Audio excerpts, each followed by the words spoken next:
Jadi fitrah ini tidak diajarkan, ditumbuhkan, ya, dibangkitkan, dipesonakan, digairahkan, ya, dibuat jatuh cinta begitu ya, itu fitrah.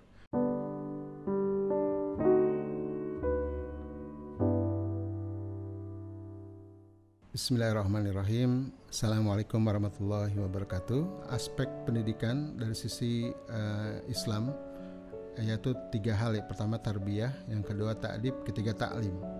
Tiga-tiganya kalau diterjemahkan pendidikan. Tarbiyah itu pendidikan, ada fakultas tarbiyah begitu ya. Ta'dib juga, ini banyak pakar dari Malaysia terutama Profesor Lakib Alatas mengatakan ta'dib itu sudah meliputi semuanya kata. Tapi ini saya bedakan kenapa, karena ta'dib itu nanti fokus lebih kepada ilmu dan adab terutama ya. Nah, ta'lim ini juga dalam Islam disebut pengajaran atau juga pendidikan ta'lim ini. Nah, ada 3 aspek ini yang memang harus kita pahami dengan benar. Tarbiyah itu dari kata robaya rubu, ya, menumbuhkan. Apa yang ditumbuhkan? Fitrah, gitu ya. Jadi fitrah ini bukan diajarkan. Ada seorang ibu bertanya sama saya, Ustadz Hari, bagaimana cara mengajarkan fitrah? Fitrah itu, Bapak Ibu sekalian, ayah bunda, pendidik, tidak diajarkan tapi ditumbuhkan, karena dia sudah diinstal dalam diri setiap manusia. Keimanan, ya, bakat itu semua ada. Ya. Fitrah itu di alam tak sadar, bukan bawah sadar. Atau jadi jauh di bawah sadar itu. Jadi tak sadar sebenarnya. Kita semua punya itu.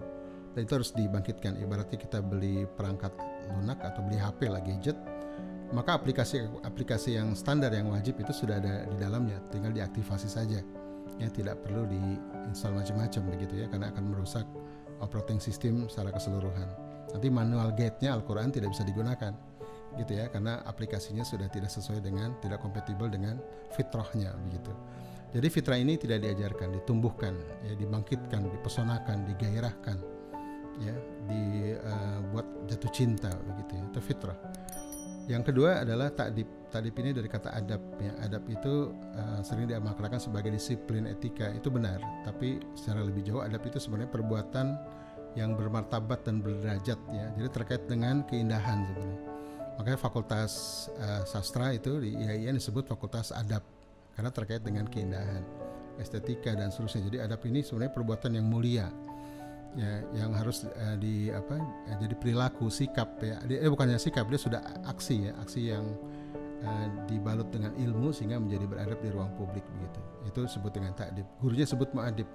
Kalau tarbiyah gurunya sebut murabi. Nah, yang ketiga adalah ta'lim. Ta'lim ini pengajaran. Ya, pengajaran ini atau pengilmuan adalah yang diajarkan apa? Ilmu. Nah, dalam Islam ya, 3 model pendidikan ini harus ada dalam sebuah lembaga atau sebuah keluarga. Ada proses tarbiyah, ada proses ta'dib, ada proses ta'lim. Ya, salah satu hilang maka tidak jalan yang disebut pendidikan. Karena ibaratnya tadi pohon ya, ada tahap untuk menumbuhkan, merawat. Ada tahap untuk mengadabkan, ya, mengokohkan, memuliakan. Ada tahap untuk mengilmui, ya, biar nanti adabnya jadi mulia begitu ya. Maka adab sebelum ilmu begitu, atau ilmu sebelum adab. Agar adab ini nanti tumbuh dengan baik karena perlu ilmu yang baik begitu. Tapi ilmu itu akan mudah diajarkan kalau adab itu tumbuh. Maka nanti adabnya ada adab sebelum ilmu, ilmu sebelum adab, tergantung konteksnya. Nah, begitu Bapak Ibu sekalian. Maka untuk memadukan ketiga hal ini kita perlu sebuah model pendidikan, maka saya namakan dengan fitrah based education.